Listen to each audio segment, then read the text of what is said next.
Another feature that we have to see about the England of that time is that during the period of 1660s, the farmers started growing turnip and clover in huge scale.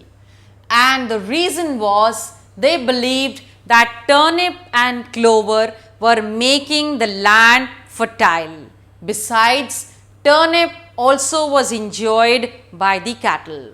Well, later on it was found that turnip and clover had the capacity to actually increase the nitrogen content in the soil, making it fertile. When crops are grown again and again on the fields, it so happens that the soil does not have the kind of fertility that it had previously.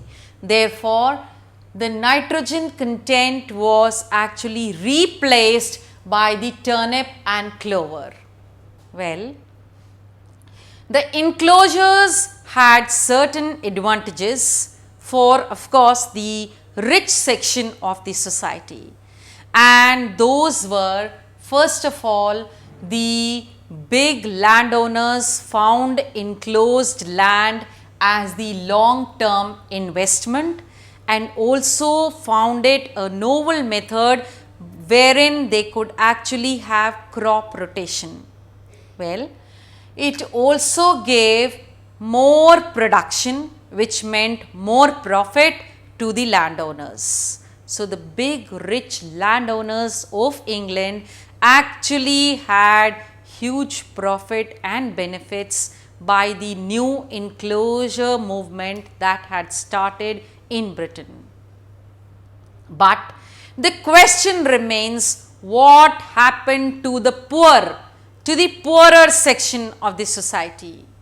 Of course, the first thing was that there was no land available for them to graze their cattle and to collect their fuel wood, as they had been doing on the common area earlier.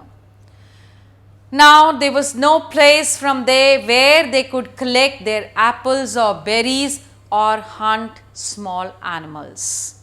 Now, they had to pay a price for everything that they collected from the land.